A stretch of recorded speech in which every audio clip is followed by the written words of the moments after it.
You're listening to the No Labels, No Limits podcast with best-selling author Sarah Box, where you get the inside scoop on the steps action takers and decision makers take to align their purpose to their principles and achieve their goals in business and life. And now, without further ado, please welcome your commanding coach with plenty of chutzpah and heart, Sarah Box.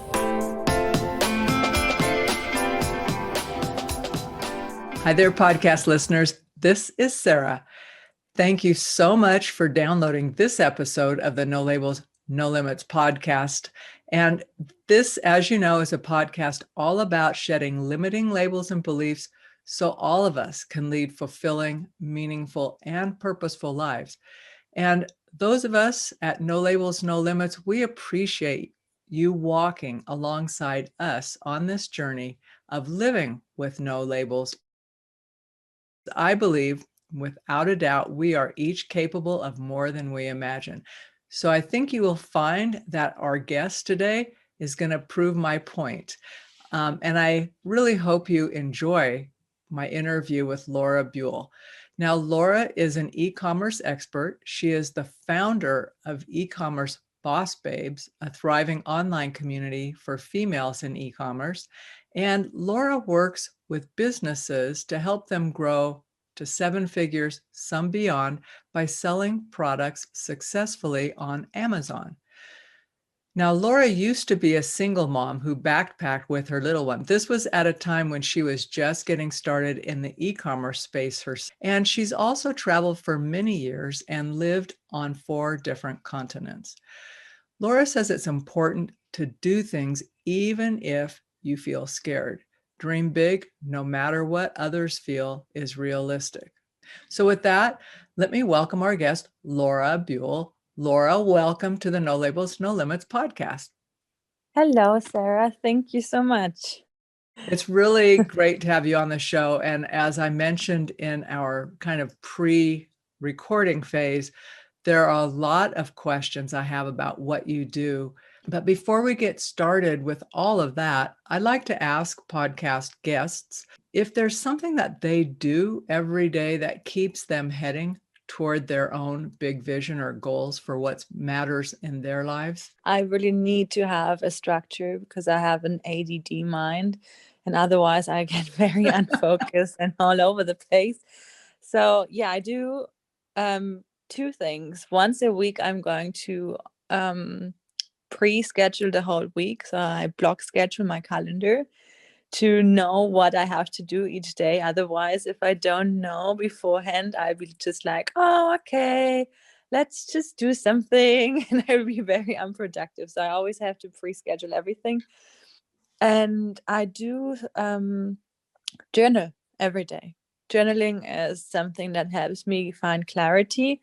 And when I have clarity, I know what is going to be important to do and what is going to give me a great return of invested time. How long does that process take you? I mean, every day it's different, and I don't journal every single day. When I feel like I'm overwhelmed or there's some lack of clarity, because every time I'm missing some clarity, I notice that I'm not able to get ahead with something. I feel like really stuck. And when I have this feeling of being stuck, and that happens to me often because I have so many different thoughts and ideas and projects at the same time, then I just need a paper and then I just write down my thoughts. And it feels like I'm able to just dump all my thoughts on the paper, and then I can sort them. And then I feel really clear, and it feels like really light. Yeah, I do something similar. And it's interesting.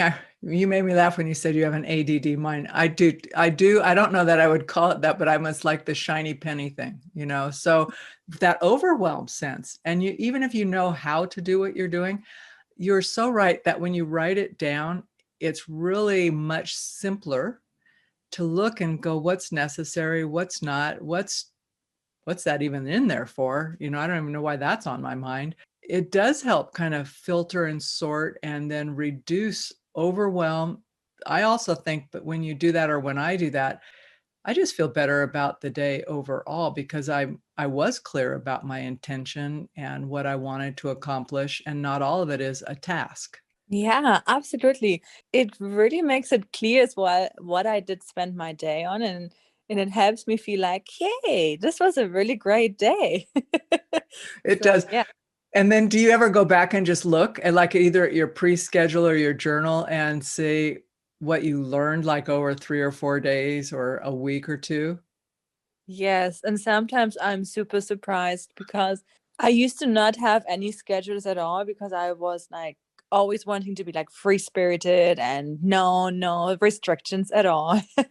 I felt like this is not the way for me to go. But since I'm doing this, I've been accomplishing so much more than I've ever been able to do when I'm not scheduling things in. So I always like to look back and look at, wow, this is really nice to see that I was able to do all these things.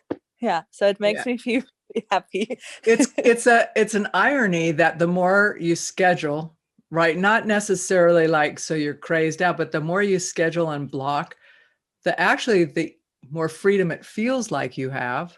And you, Yeah, like you said, you look back and you're thinking, well, that was a great week or a day or a month. So that's why I yeah. asked, because I was curious what you experienced for yourself. Let's talk about you specifically and what led you to becoming an e-commerce expert and consultant. So, Mhm. what did lead you to where you are today? I really wanted to build my own e-commerce business, and that was a goal I had when I was a new mom. I had a newborn. That was in 2012. And I was looking at ways online to make money, and I noticed that there is this way where people are selling products online, but I didn't know what to do. So I totally failed at it, and I had many attempts, and I keep failing. And that's what led me to really start learning about it. And then I learned about Amazon and that people are selling on Amazon. And I was like, oh, totally hooked. I tried it. I lost all my money on it. And then I decided, okay, I need to properly learn it. And I went to the source itself. So I started working for Amazon directly. And I became someone who would support sellers. And at some point, I got into a special team of just 5 people that was supporting the top 100 sellers and coaching them. And through that, I learned a ton. I've coached and supported thousands of sellers, and that was my job for years. So now let me just back up 1 second. What was interesting to me is Amazon employed you to coach sellers. Yeah. So for folks listening to this, think about that. This is a platform that's paying someone to be an expert to help you be successful. So that gave you a lot of time to learn a lot of the behind the scene things that otherwise people have to learn by trial and error or by talking to a consultant multiple times, possibly. Yes. Yes, absolutely. So when you started out, you said your first foray into selling on Amazon didn't work so well. What were you trying to sell? It was pacifier wooden necklaces that were customized with the name of the baby on it.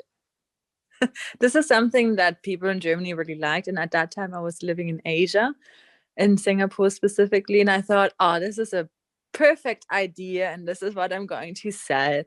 And I never thought about researching the market, if people are even interested in that, and how much they would be spending for it and how much time it would take me to do it. So I didn't really calculate a lot of the things in. That's why, yeah, it didn't really work out. Well, but you did learn some things, Yes, I right? did. So what type of individual is best suited to going in and starting an e-commerce business or side hustle on Amazon specifically? And that we can talk about other platforms too, but given your extreme background with that, what would make someone suitable? I wouldn't say that there's like a certain personality trait that is specifically needed, or even technical skills.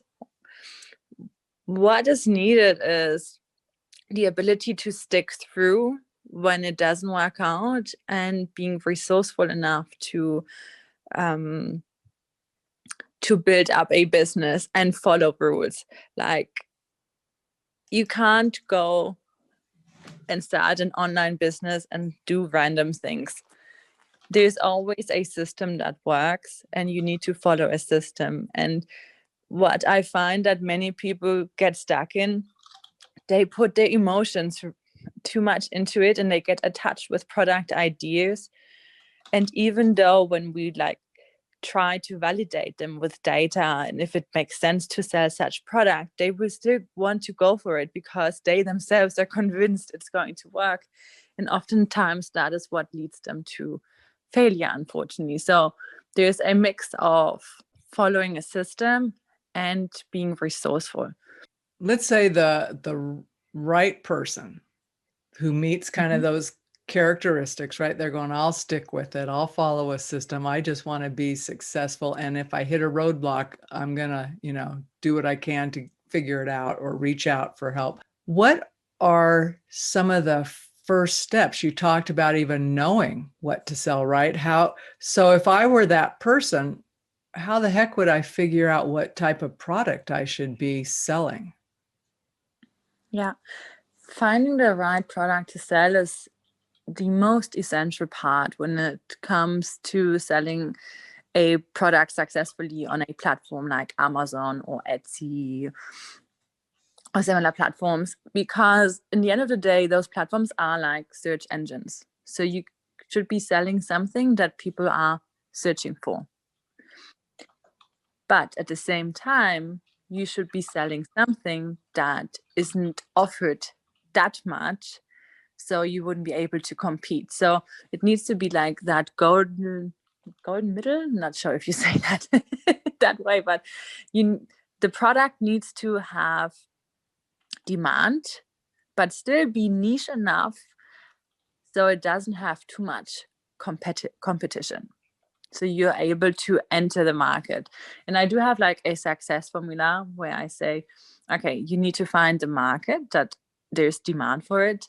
You need to be able to add value, because you don't want to be just bringing in the same product on the market. You always want to be a little bit different in order to get enough of the market share.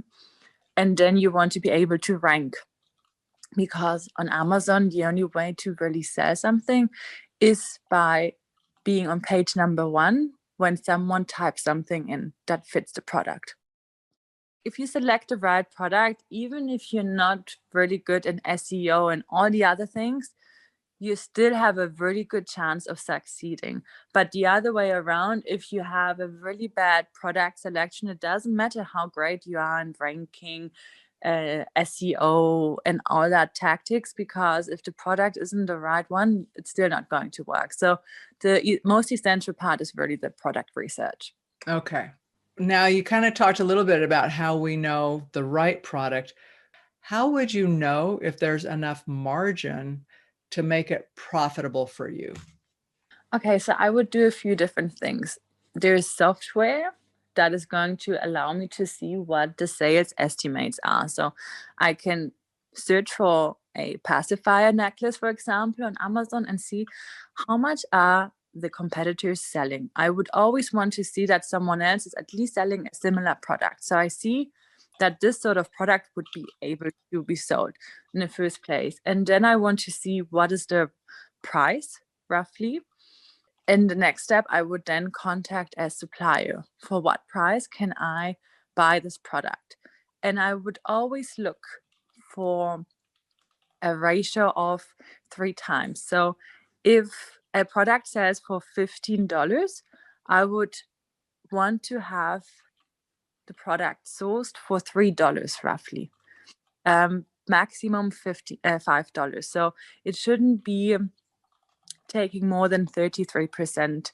Otherwise, it's going to be really hard to make a profit at some point, because you have fees that you need to calculate with shipping fees and so on. You might have some returns. So you want to have a profit margin of around 30% in order to make it successful in the long term. That's what I look for. I hope I made it. Well, no, no, having those ratios, I think that's really makes sense. Do you find that folks though get hooked on a product and they're going, that's okay, I'm just going to use this as a loss leader, I don't need to make that? Yeah, very often. Unfortunately, I see many people not reading red flags, and they want to continue anyway because they feel like they've spent almost like already so much time and thinking about the product and researching it, so might as well just do it. But I much rather say, even if you spend 2 months in it, if you notice that this product is not going to really make sense, leave it and go for the next product. You're always going to find a product at some point that's going to make sense. Do you say if after 2 months it's not making sense, it's time to move on? Yes. Yeah. And some people will not want to move on because they feel like they've already invested 2 months into it. But 2 months is not much. No. It's 8 weeks, folks. It's only 8 weeks. So That's a even good though idea. you were talking like $3 or $5, it's the same principle, right? You want to be able to make sure you can 3x it because you've got other fees that will come out of that. That's the thing many people get wrong as well. When they find a $15 product that sells for $15, they sometimes assume that even if it costs them $7 or $8, they're still making enough profit. But they really need to look that it shouldn't be taking more than 33%. It should be only a third of the selling price. Otherwise, it gets really, really hard at some point to be profitable and for it to make sense. I had a couple other questions around the kind of the nuts and bolts of it. Then I want to ask you a slightly different question. But say someone has now started, they've dipped their toe in, they found one product and it's kind of working, and they found a complementary product and that's kind of selling.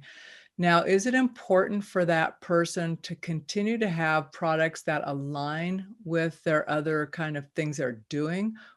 Do your products need to align with who you are and your brand? Not necessarily.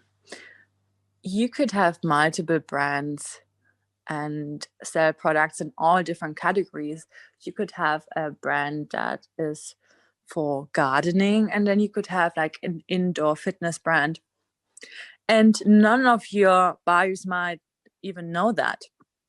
And that's totally fine. If you find that your product research is giving you product ideas that might be in different categories, you could always think about building up different brands. So I always encourage my customers to be open to it. Of course, if you are able to find great product ideas within the same brand, it makes sense to really build a bigger brand with different products, but I would never force it. If you can't really find a product that matches it, or the ones that you are kind of trying to match into the brand don't look that promising, it might make sense to just build up different brands at the same time. Okay, so do some testing. Yeah, it depends a bit on what the goal is, really, because if you want to have a business that does sell products online and your main goal is to build up the business, let it grow, and have a profit that you could use, you can live from, then the best strategy is to really look out for the business and see, okay, what are products that are going to make sense to be sold. But of course, if you already have a brand and you're trying to build, like, let's say, a productivity brand, and you're building up different productivity products, then you can, of course, stay within that brand. And then maybe the goal is more going to be to build up the brand and to add credibility, to add some products that are going to help with cash flow or add some profit to the company and things like that. Of course, that can work too. So it depends a bit on the goal from the person or the company. So this is a good time, I think, to talk about how you help people, because when you start saying things like it's a good time to think about what the goal is, I'm wondering if that isn't one of the early questions you have with folks, or help them think through when you're working with them so that they know what they're trying to accomplish. Mm-hmm. Yeah, that's very important. You want to understand, what is the overall strategy of this business? Is it going to be to build up a brand to then sell it? because there's a big market of different investors and companies buying up e-commerce brands, especially those that sell on Amazon. They like to buy private label brands that work well already. And there are people that just focus on building up brands and products and then sell them for a really, really great price and wait for the big payday. Others want to do it like a side hustle. They take it a bit slowly. They take maybe a few products and don't have big ambitious goals. They just want it to be smooth and slow, which is a nice way of working with it as well. And then there are other companies that have been retail companies and then want to really go into the e-commerce space. They want to have more sales online. They want to go international oftentimes as well. They want to enter the European market without going into retail stores. They want to go through the e-commerce route. And that is oftentimes something that works very well. So a lot of options, right? A lot of options, yes. So you talk about believing that we should be selling on Amazon in 2020. I'm curious if you see that changing for 2021, because now we're almost done with 2020. Do you still see Amazon as a great place to start in the e-commerce, or if you're not already in it, to get into? Oh, yes, absolutely. The reason for this is Amazon, almost 50% of all e-commerce or online transactions are done through Amazon. So Amazon has a massive customer base that is growing and growing and growing. This year it has grown a lot. A lot of new Prime members have joined. And Prime members are those that get the free shipping and are usually the customers that buy multiple times a month or even more often. And the trend has shown that people are buying a lot more on Amazon, which has been a bit troublesome for Amazon. They've grown a bit faster than they wanted to as well, because that brings some difficulties as well. But as someone who is just starting out, the beauty is that one of the biggest struggles as an e-commerce business is not building a beautiful website, is really having customers come to that website and buy. And Amazon has that massive customer base that can then find your product. So this is an amazing advantage. And the conversion rate is so high on Amazon that most e-commerce stores would never be able to do it. So while you don't really have a risk by offering it on Amazon, you have a lot to gain. And as someone who gets started, there is this program called Fulfillment by Amazon, FBA. So you don't even have to take care of shipping yourself, of warehousing, and all those things that can be quite challenging for someone who's just getting started, because it takes a lot of manpower, especially if you get quite a bit of orders in, and infrastructure you need to build out. Amazon already has all those warehouses. They already have all the stuff. They already have the experience. So you can have all your inventory sent to them, and then they take care of all that for a very reasonable fee. So there are these different advantages that overall make it a really, really lucrative way to get started. And do they handle, like, because they're handling all the shipping, Laura, are they also tracking taxes and that type of thing for people who are selling goods to states who actually have a tax that's applied? If you're talking about sales taxes, this depends from state to state, but there's software that helps with that, which is making it, it's not really complicated once you put the software in. Yeah. It's the same with Europe. We have the VAT here, which is slightly more complicated than the US. But even that can be figured out. Yeah. But that's not part of the FBA program. No, they will not take care of that.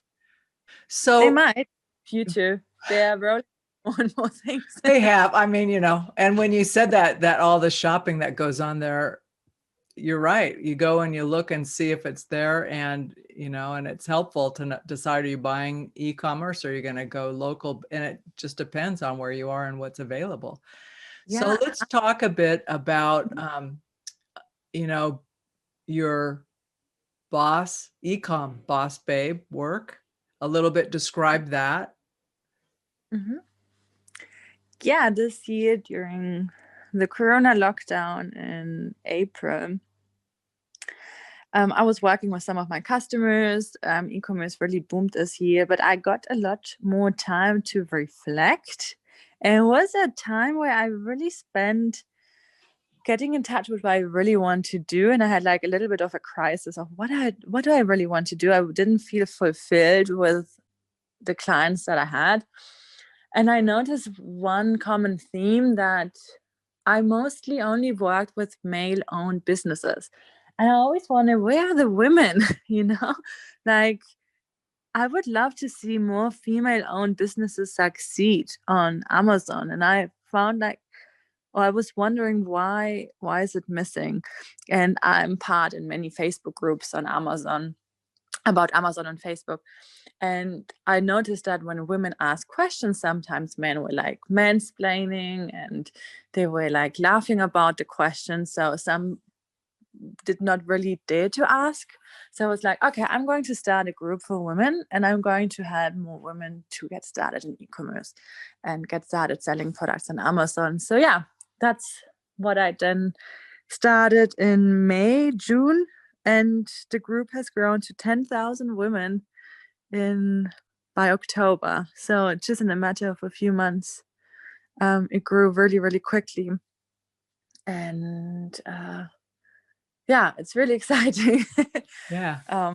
That's very exciting. That's quick growth, but it's evidence too that other people were experiencing this, like that need and that sense of wanting to be connected in the way that you do. Yeah, I think so. And this bit of extra encouragement of, yeah, you can do this too.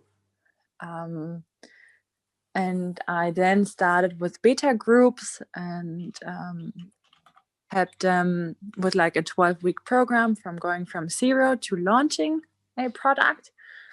And this has been really, really exciting as well, because it's such a mixed group of students, really young. Then we have older women in there as well. It's like a total mix from people all over the world. How fun. Yeah. Yeah, absolutely. Yeah. And I would imagine in the group, there is a lot of different ideas because of that, the diversity of thinking and location and support. Yeah. So I'm going to ask you, I have a quick question here. Is there one mistake? I know you shared kind of like your some nuggets in there, but if there was something a challenge or an assumption or a mistake that you faced early in your e-commerce work, and you were you were one of those folks who joined your group, they said, I'm new. What would you do differently today as a result of what you've learned? Oh, yeah. Well, I would spend way more time in finding the right product and validating it to make sure that I'm not purposely or yeah, I was ignoring red flags then. I just wanted to make it work. So I kind of forced that product on the market and it didn't work. So knowing what I know now, I would have taken the money because I did have 10,000 to invest, and I would split it up into 3 products, and I would focus mostly on the product research and validation to make sure that it makes sense. And yeah, that's what I would do if I knew what I know now. Yeah. Well, and you do know now, so you can help the rest of us. Let's kind of wrap this up, Laura, and talk about the best way for people to connect with you, to get involved in the work that you're doing. The best way to get in touch is through the Facebook group, which is called eCommerce and FBA Boss Babes. I have just launched a YouTube channel 2 weeks ago. Oh, congratulations. Thank you. And there I share tutorials and videos about e-commerce as well. So I think that's another great place to find out more about this. If it's a good idea to get started on Amazon FBA, if this is something that you're interested in, and then you could always just DM me then. So we'll put the links to both your Facebook group and your YouTube channel in the show notes so folks can find you, Laura. And I think with that, I just want to thank you for your time. I want to just thank you personally for sharing today and for helping us see some possibilities. Thank you so much, Sarah. I really enjoyed it. And I love your motto, and I fully believe the same thing. No, it's so important to fully follow what you want to do and dream big. Thank you for listening to the No Labels, No Limits podcast today. Please help us continue to share the message of hope and possibilities through inspired action.